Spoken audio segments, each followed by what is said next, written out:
할렐루야. 네. 오늘은 시편 121편 1절에서 8절 말씀을 본문으로 우리를 지키시는 하나님, 소제목으로 순례자의 노래란 제목으로 말씀의 은혜를 나누겠습니다. 안타깝게도 코로나 바이러스가 확산되어서 정부 방침에 따라서 이렇게 우리가 예배를 자유롭게 드리지 못하고 온라인 예배로, 언택트 예배로 예배를 드리게 된 것, 너무나 안타깝고 또 하나님께도 송구스러운 마음을 금할 수가 없습니다.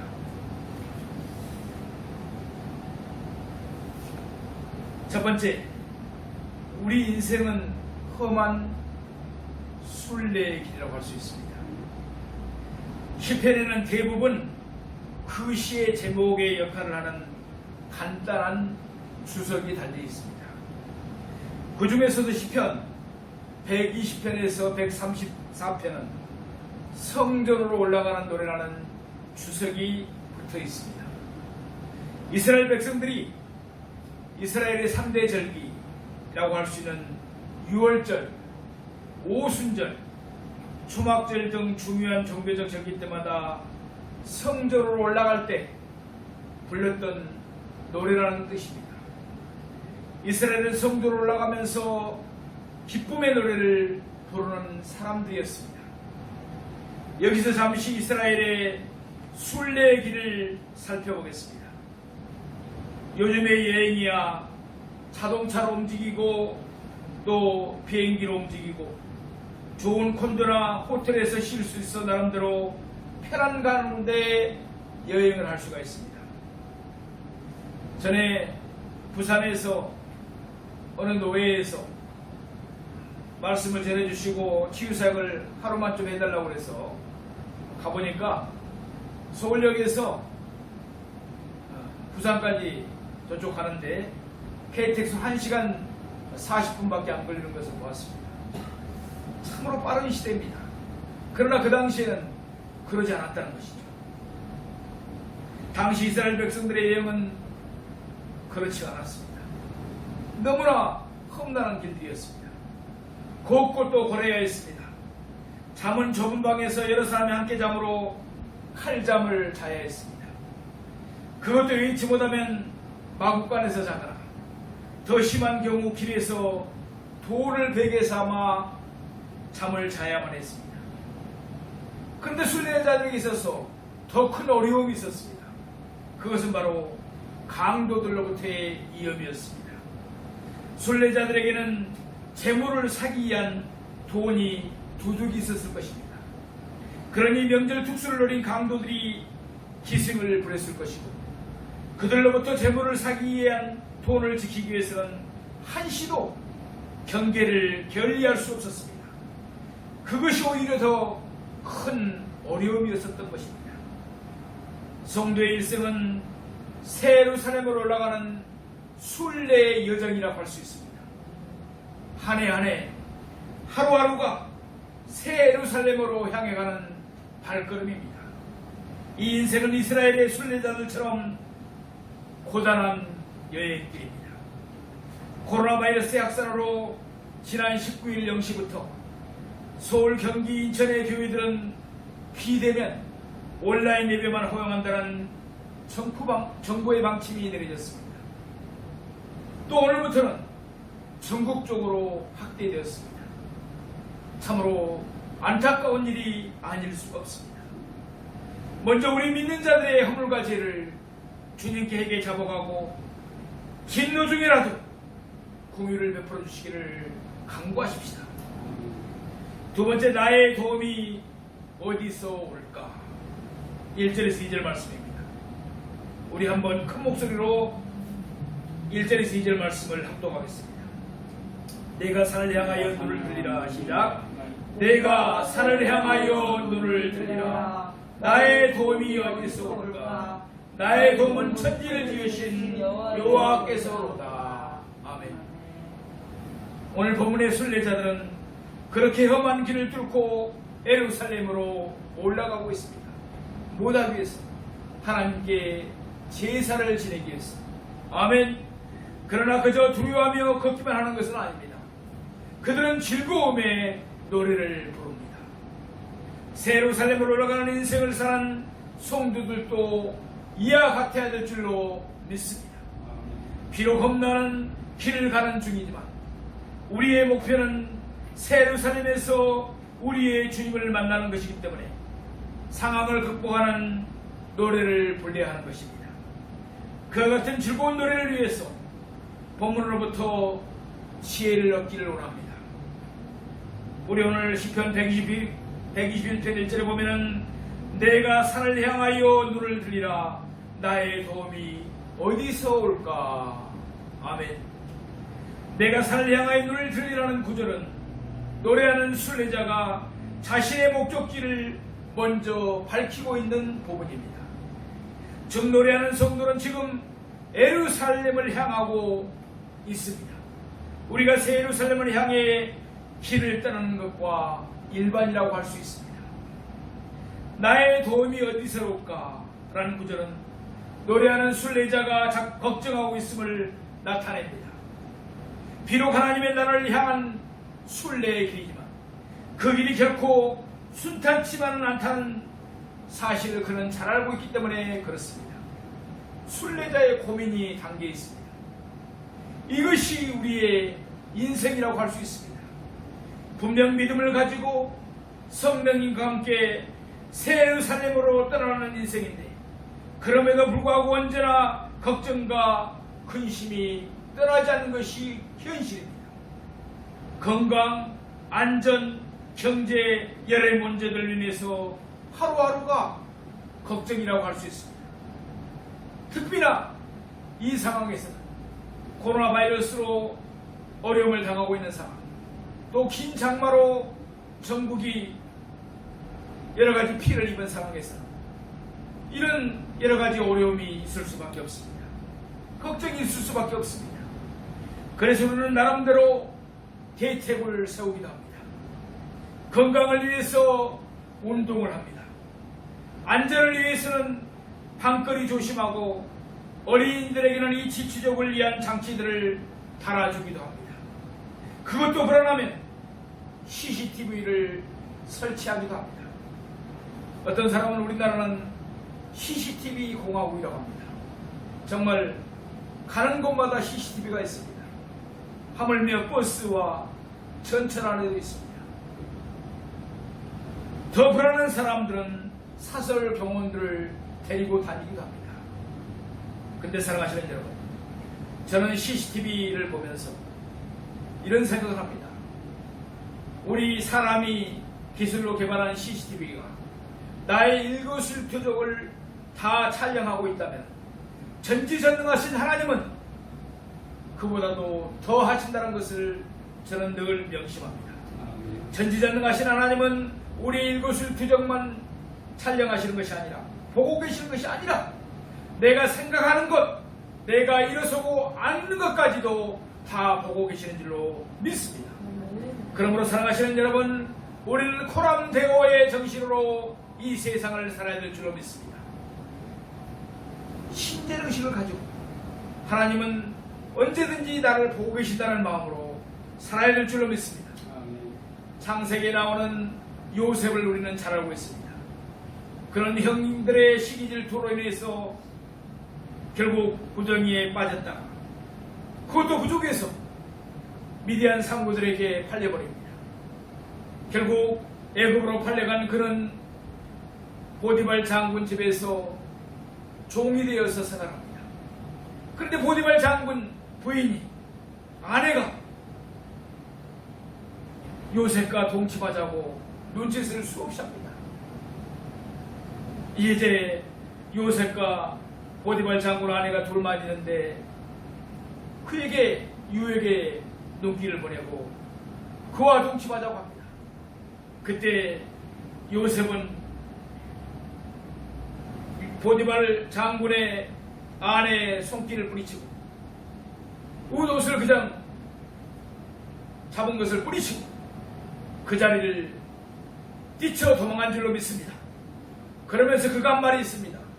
어찌 내가 하나님 앞에서 듣지 아니. 아멘. 어찌 내가 하나님 앞에서 듣지 아니.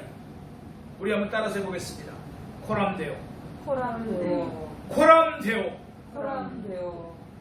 언어적인 의미로 코람데오는 바로 신전의식이라는 겁니다. 하나님 앞에서 내가 산다고 생각하고 늘 하나님을 의식하면서 산다는 것입니다. 그렇습니다. 우리는 늘 하나님이 나를 보고 일거수일투족을 보고 있다는 것을 명심하셔야 됩니다. 아멘. 사람은 속일 수 있어도 하나님의 눈길은 속일 수가 없습니다. 이 시대에 우리 많은 크리스찬들의 문제가 뭡니까? 성령 세례받지 않고 물과 성령으로 거듭나지 못해서 살아간다는 것입니다. 그래서 교회에서 예배를 볼 때는 크리스찬들인데 밖에 나가면은 이게 크리스찬들인지 예수를 믿는 사람들인지 세상 사람들인지 분간이 안 된다는 것입니다. 죄를 지어도 죄가 무서운 줄 모릅니다. 왜 그렇습니까? 코람데오 정신으로 살지 않기 때문에 그렇습니다. 하나님이 안 본다고 생각하기 때문에 그렇습니다. 사랑하시는 여러분, 우리는 날마다 어디를 가든지 코람데오 정신으로 신전의식으로 나를 살피고 항상 살아야 될 줄로 믿습니다. 그게 바로 승리의 길인 줄로 믿습니다. 다시 본문으로 돌아옵니다. 그리고 안정적인 가정 경제를 위해서 아끼고 저축하는 등 나름대로 불안을 위한 대책을 세웁니다.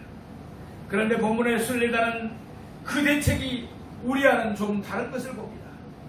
시편 121편 2절에 보면은 나의 도움은 천지를 지으신 여호와에게서로더라 라고 노래하고 있습니다. 우리는 우리의 지혜와 능력대로 걱정에 대한 대책을 세우고 있었는데 본문의 순례자는 아닙니다. 나의 도움은 하나님께로부터 나옵니다. 아멘. 라고 노래하고 있습니다. 하나님의 집으로 가는 길, 하나님이 지키실 것이란 믿음에서 나오는 노래인 것입니다. 내 인생의 영광을 위해 여행하는 길이 아니라 하나님께 영광을 돌리기 위한 순례이기 때문에 모든 어려운 일에서 하나님의 도움을 기대하고 갑니다라는 믿음의 노래인 것입니다. 순례자의 하나님은 우리들이 믿는 하나님 아버지는 천지를 지으신 분이심을 우리는 믿습니다. 못할 것이 없는 천지전능하신 분임을 우리는 믿습니다. 우리는 본문의 순례자와 동일한 곳을 향하고 있습니다. 우리 인생 여정의 최종의 목적지는 새 예루살렘입니다. 그리고 목적도 같습니다. 그곳에서 하나님을 영원토록 즐거워하며 경배하고자 합니다. 그렇다면 우리 인생을 그 하나님께 맡기는 것도 역시 본문의 순례자와 같아야 될 줄로 믿습니다. 우리도 역시 인생의 여정을 하나님께서 지켜주실 것을 믿고 그분의 성품과 그분의 능력에 맡길 수 있어야 합니다. 그래야 인생의 여정에서 노래할 수 있게 되는 것입니다. 맡기는 사람이 험한 인생길에서 노래하며 살아갈 수 있는 것입니다. 맡기지 못하는 사람은 아무리 준비를 잘했어도 노래가 나올 수가 없습니다. 염려, 근심, 걱정 때문에 불안하고 또 불안할 뿐입니다. 우리 모두 나의 도움은 천지를 지신 여호와께서 나옵니다라는 믿음으로 맡기고 노래하며 행복한 여행을 순례자의 길을 가는 우리 모두가 되기를 축원드립니다. 아멘. 세 번째, 여호와께서는 내 우편에서 그늘이 되십니다.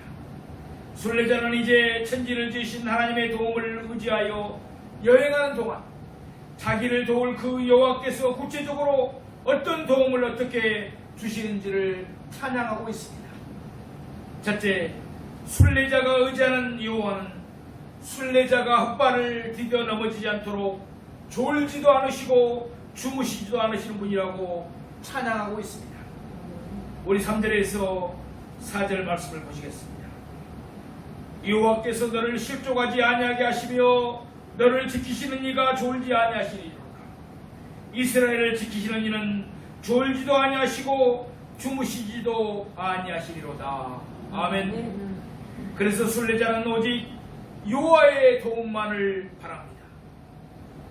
제2차 대전의 영웅 메가더를 우리는 잘 알고 있습니다. 메가더 장군을 잘 알고 있습니다. 그의 유명한 말 보이스 비 앰비셔스, 소년이여 꿈을 가져라, 비전을 가져란 말을 우리가 잘 알고 있는 말씀이잖아요. 근데 그 외에 또 아주 유명한 군사적 명언이 있습니다. 작전에 실패한 지휘관은 용서받을 수 있으나 경계에 실패한 지휘관은 용서받을 수가 없다. 유명한 말입니다. 저는 군대 생활을 해봤습니다. 참으로 추운 겨울날 잠을 자다가 일어나서 고초를 나간다는 거 쉽지가 않습니다. 그런데 내가 가서 고초를 쓰는데 고초를 쓰는 사람이 졸아가지고 만약에 적병이 쳐들어왔다면 나를 믿고 잠자는 모든 전우들이 다 잘못하면 죽음을 명치 못합니다. 그만큼 경계 쓰는 거, 보초 쓰는 것이 중요한 것입니다. 경계를 게을리하면 적의 기술을 봐라 천멸할 수가 있습니다. 아무런 방비도 없는데 적들이 밀려온다고 생각하고 보십시오. 다 편안히 잠자고 있는 상황이 있습니다. 끔찍한 일입니다. 우리는 순례의 길을 가는 동안 우리 스스로는 안되가게 경계할 수가 없습니다. 사람은 피곤하면 졸기도 하고 또 잠도 자야 하기 때문에 그렇습니다. 때때로 한눈을 팔기도 하고 때때로 사람은 게으름을 입히기도 합니다. 때때로 좌우에서 유혹하는 현란한 세상 조명에 유혹되기도 합니다. 그러나 우리가 지금까지 이렇게 순례의 길을 포기하자는 이유는 무엇인가요? 하나님께서 성령으로 보호하시기 때문인 줄로 믿습니다. 우리가 좋을 때에도 성령은 졸지 않으시고 우리를 지키십니다. 우리가 신발 벗고 평안히 잠을 잘 때에도 주무시지 않으시며 우리를 지켜주시는 줄로 믿습니다. 바로 그 하나님께서 도움을 기대하는 것이 안전한 여행을 보장받는 길로 우리는 믿습니다.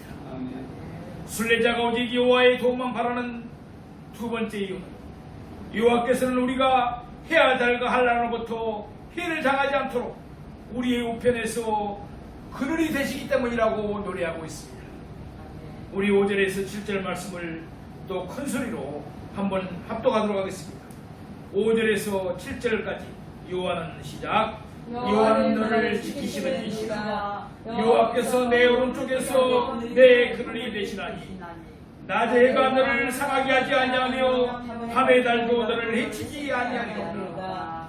여호와께서 너를 지켜 모든 한란을 면하게 하시며 또 내 영혼을 지키시리로다. 아멘. 순례자가 말하는 우편은 가장 가까운 곳 그리고 가장 듬직한 곳에서 그늘이 되어주심을 말씀하고 있습니다. 하나님은 가장 우리의 가까운 곳에서 해와 달과 한란으로부터 보호하시기 위해서 그늘을 만드십니다. 우리는 요나서의 요나를 잘 알고 있습니다. 요나서 4장 5절에서 6절 보면은 그는 하는 수 없이 니느웨에서 복음을 전하고 자신이 전하는 복음과는 달리 니느웨가 망할 것을 기대합니다. 하나님에게 불평하는 마음으로 강에 나가 초막을 짓고 그 아래 쭈그리고 앉았습니다. 내가 복음을 전하기는 하였지만 그저 적당히 전하였고 저들도 하나님을 알지 못하는 자들이니 곧 멸망하고 말겠지. 소돔성이 그랬듯 니네도 곧 멸망할 거야. 여기 앉아 미운 놈들 멸망하는 것이나 구경하자 하고 하나님의 진노를 그런 마음속으로 기다리고 있었습니다. 그런데 하나님이 보시니 요나가 걱정스러웠습니다. 그가 지은 초막으로는 강야의 뜨거운 태양을 견딜 수가 없었습니다. 그래서 하나님은 요나를 위해 그늘을 준비해 주신 줄로 믿습니다. 하나님께서 박농쿨을 예비하사 요나를 가리게 해주셨습니다. 요나서 4장 6절에 보면 그런 내용이 나오고 있습니다. 그러나 강야의 태양이 얼마나 뜨거웠던지 초막 안에서도 괴로웠습니다. 하나님은 요나의 그 괴로움을 명쾌하시려고 강야에 박농쿨을 주셨고 요나는 비로소 그 박농쿨로 인하여 기쁨을 되찾을 수가 있었습니다. 하나님은 불평하는 요나에게도 그의 그늘이 되어주셨습니다. 자신의 힘으로 해보겠다고 초막을 지은 요나에게도 진정한 그늘이 되어주신 줄로 믿습니다. 오늘 본문의 순례자는 그 하나님의 도움을 바라봅니다. 하나님은 순례자의 우편에서 그를 만들어 주시는 분이니 그분의 도움을 바라며 여행을 계속한다고 노래하고 있는 것입니다. 우리가 지나온 모든 세월 동안 그런 하나님의 박능풀에 의해 보호되지 않았습니까? 요나는 그 은혜에 무관심하였지만 우리는 지금까지 보호하신 그 은혜에 무관심하지 말아야 합니다. 본문의 순례자처럼 감사하며 노래하는 우리가 되기를 소망합니다. 아멘. 순례자가 오직 여호와의 도움을 바라는 세 번째 이유는 하나님은 지금부터 영원까지 지키시는 분이기 때문입니다. 지금부터 영원까지 지키시는 분이 하나님이십니다. 시편 121편 8절 말씀, 우리 큰 목소리를 한번 봉도해 보겠습니다. 여호와께서 8절입니다. 여호와께서 시작. 여호와께서 너의 출입을 지금부터 영원까지 지키시리로다. 아멘. 우리 다시 한번 봉독합니다. 여호와께서 시작. 여호와께서 너의 출입을 지금부터 영원까지 지키시리로다. 아멘. 여기서 너의 출입을 지켜가면 너의 들어오는 것, 너의 나가는 것인데 이 의미는 참으로 중요합니다. 성경에는 이와 유사한 표현들이 많이 나와 있습니다. 그중 신명기 28장 6절에 보면은 내가 들어와도 복을 받고 나가도 복을 받는다. 이는 언제 어디서나 무엇을 하든 복을 받는다는 말씀인 것입니다. 그리고 신명기 31장 2절에 보면은 모세가 이스라엘 백성들에게 말하기를 나는 오늘날 120세이다. 내가 더는 출입하지 못하겠다고 말합니다. 여기서 출입이란 말은 날생, 살아있는 것을 말하는 것입니다. 그러므로 본문 순례자의 노래에 나타난 출입한다는 말은 한 인간이 땅 위에서 사는 날 동안 만날 수 있는 모든 일들, 그리고 그 모든 날들을 가리키는 말입니다. 즉 하나님이 순례의 길을 따르는 자기 백성의 출입을 지금부터 영원까지 지키신다는 말씀은 출생했을 때부터 지금까지, 그리고 지금부터 죽는 날까지 가리키는 말씀인 줄로 믿습니다. 그리고 죽음으로부터 영원한 날까지 끊임없이 보호하시고 또 동행하신다는 고백인 것입니다. 그래서 오직 하나님만을 바라본다는 것이 순례자의 노래입니다. 도우신 하나님의 역사를 우리는 성경을 통해 잘 알고 있습니다. 하나님은 아브라함에게 언약을 하셨지만 그의 아들 이삭까지도 도우신 줄로 믿습니다. 그리고 그의 손자 야곱과 증손자 요셉까지도 변함없이 도우셨습니다. 그뿐인가요? 다윗을 도우셨고 솔로몬을 도우셨고 히스기야를 도우셨습니다. 에스라와 느헤미야에 이르기까지 변함없이 도와주셨습니다. 그리고 지금의 우리들까지 아브라함의 모든 후손을 도우시고 계시는 줄로 믿습니다. 그리고 앞으로도 도와주실 줄로 믿습니다. 사랑하시는 여러분, 우리는 지난 세월 동안 힘든 일들도 많이 겪었습니다. 특히나 올해 코로나 바이러스로 인해서 또 긴 장마로 인해서 여러 어려움들을 많이 겪고 있습니다. 또 가슴 철렁하는 순간들도 많았습니다. 올해 한 해만 돌아보더라도, 지난 한 해만 돌아보더라도 우리의 순례의 길이 결코 만만치 않음을 우리는 잘 알고 있습니다. 그런데 감사한 것은 그 여정에 있어서 어느 한순간도 임마누엘에 없었던 적이 없었다는 사실입니다. 할렐루야! 하나님은 언제나 우리 오른편에서 우리를 보호하셔서 안전하게 오늘에 이르게 하셨습니다. 우리의 순례의 길은 계속됩니다. 우리 앞에는 아직도 우리가 걸어야 할 길들이 남아있습니다. 그리고 남아있는 그 길은 지금까지 우리가 걸어온 길처럼 순탄치만은 또 않을 것입니다. 오히려 목적지가 가까울수록 더 겁나는 위험이 기다리고 있을 수도 있습니다. 마귀는 어떻게든지, 온사단 마귀는 우리의 순례자의 길을 막고 또 우리를 힘들게 하기 위해서 여러 가지 유혹을 하고 있는 것을 우리가 보고 있습니다. 걱정이 되십니까? 염려가 찾아옵니까? 우리가 우리 자신을 의지하려고 할 때 그 걱정과 염려를 지을 수는 없습니다. 그러나 우리가 우리의 주님을 지금부터 영원까지 지키시는 하나님의 도우심을 바라고 그 도움을 의지할 때 염려 걱정할 필요가 전혀 없다는 것을 믿으시기 바랍니다. 왜냐하면 우리의 영원한 도움이신 하나님 아버지는 천지를 지으신 하나님 아버지이기 때문에 그렇습니다. 전지전능하신 하나님이기 때문에 그렇습니다. 그 여호와 하나님을 의지하며 날마다 영적 전쟁에서 승리하고 나를 이기고 세상을 이기는 성령의 사람들, 하나님의 사람들이 되시기를 주님의 이름으로 축원드립니다.